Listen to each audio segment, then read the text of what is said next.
আজি আমি দিনৰ 1 বজাৰ মানত আমি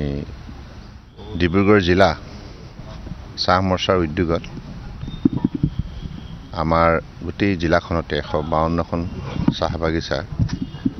আমাৰ যিসকল চাহ মৰ্চাৰ ৰাজ্যিক জিলা আৰু মণ্ডল পৰ্যায়ৰ কাৰ্যকৰ্তা আছে তেখেতসকলক লৈ এখন সভা আয়োজন কৰা হৈছিল। এই সভাৰ প্ৰধান উদ্যোগ লৈছিল আমাৰ চাহ মৰ্চা জিলা সমিতিৰ সভাপতি খগেন ৰাজুৱাৰ ডাঙৰীয়া আৰু তেওঁৰ সতীৰ্থসকলে জিলা সমিতিৰ আৰু ইয়াত বিশেষভাৱে আন্তৰিকতাৰে সহযোগিতা আগবঢ়াইছিল আমাৰ ভাৰতীয় জনতা পাৰ্টি ডিব্ৰুগড় জিলা সমিতিৰ মাননীয় সভাপতি উজ্জ্বল কাশ্যপ ডাঙৰীয়া আৰু ইয়াত আমাৰ বিশিষ্ট অতিথি হিচাপে আমাৰ ভাৰতীয় জনতা পাৰ্টিৰ ৰাজ্যিক সমিতিৰ চাহ মৰ্চাৰ মাননীয় সভাপতি দুলেন নায়ক ডাঙৰীয়া উপস্থিত থাকে আৰু সকলোৰ লগতে আমাৰ এটা মত বিনিময় অনুষ্ঠান হয়। গতিকে আজি সভাখন শেষ হোৱাৰ পাছত আমি সকলোৱে মিলি ইয়ালৈকে আহিলোঁ। আমাৰ সংগ্ৰামী নেতা চাহ শ্ৰমিক ৰাইজৰ লগতে অসমৰ ৰাইজৰ অতি শ্ৰদ্ধাৰ মহান নেতা অসম চাহ জনজাতি ছাত্ৰ সন্থাৰ প্ৰতিষ্ঠাপক সভাপতি সম্পাদক চাইমন সিং হৰ আৰু সন্তোষ কুমাৰ তপ্ন দুগৰাকী মহান নেতাক আজি আমি গভীৰভাৱে শ্ৰদ্ধাঞ্জলি অৰ্পণ কৰিছোঁ আৰু তেখেতসকলৰ যি আদৰ্শ তেখেতসকলৰ যি নীতি সেইটোক আমি বিশেষভাৱে শ্ৰদ্ধা জনাইছোঁ আৰু আগন্তুক দিনত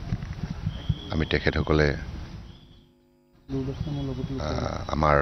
অসমৰ সমাজ জীৱনত যিখিনি উল্লেখযোগ্য অৱদান আগবঢ়াইছে তাক আমি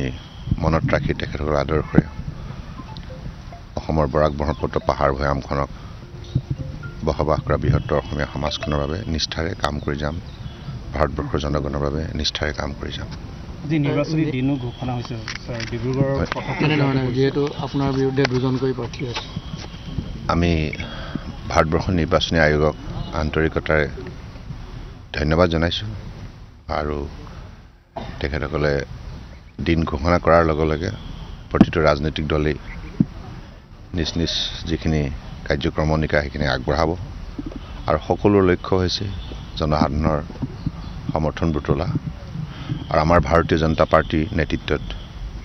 NDA তৰফৰ পৰা যি প্ৰাৰ্থী আছে সেই প্ৰাৰ্থীসকলে অসমতো বিজেপি নেতৃত্বে মিত্ৰজোঁটৰ যিসকল প্ৰাৰ্থী আমি সকলোৱে মিলি একেলগে ৰাইজৰ ওচৰলৈ যাম আৰু যোৱা 10 বছৰত ভাৰতবৰ্ষৰ সকলো লোকৰ অতি আপোন প্ৰিয় নেতা প্ৰধানমন্ত্ৰী নৰেন্দ্ৰ মোদী ডাঙৰীয়াৰ নেতৃত্বত যিখিনি উল্লেখযোগ্য সকলো শ্ৰেণীৰ সকলো জাতি জনগোষ্ঠী জাতি উপজাতিৰ বাবে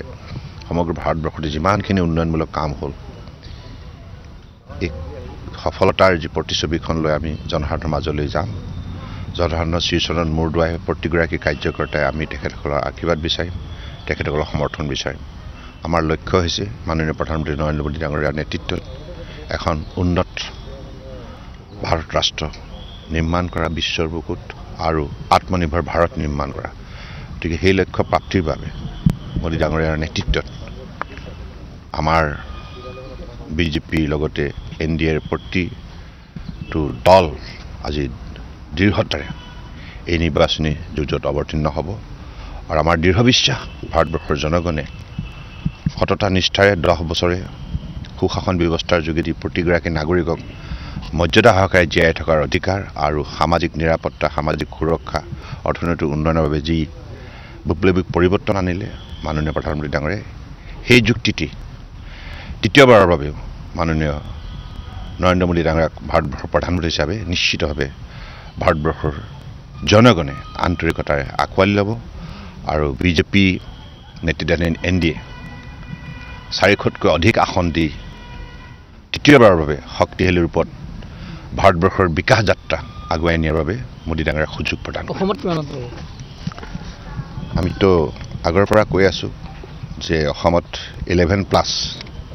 কিন্তু এতিয়া 12+ হোৱাৰ সম্ভাৱনা দেখা দিছে আৰু অসমৰ ৰাইজেও যোৱা 10 বছৰে যিমানখিনি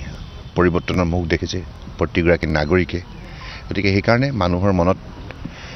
বিজেপি নেতৃত্বাধীন মিত্ৰজোঁট চৰকাৰৰ ওপৰত অগাধ বিশ্বাস বৃদ্ধি হৈছে মোদী ডাঙৰীয়াৰ বলিষ্ঠ নেতৃত্বত সকলোৱে আস্থা আৰু বিশ্বাস ৰাখিছে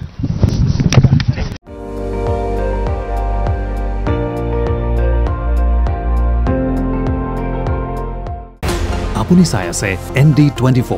সৰ্বশ্ৰেষ্ঠ নহয় সৰ্বোত্তমৰ দৌৰত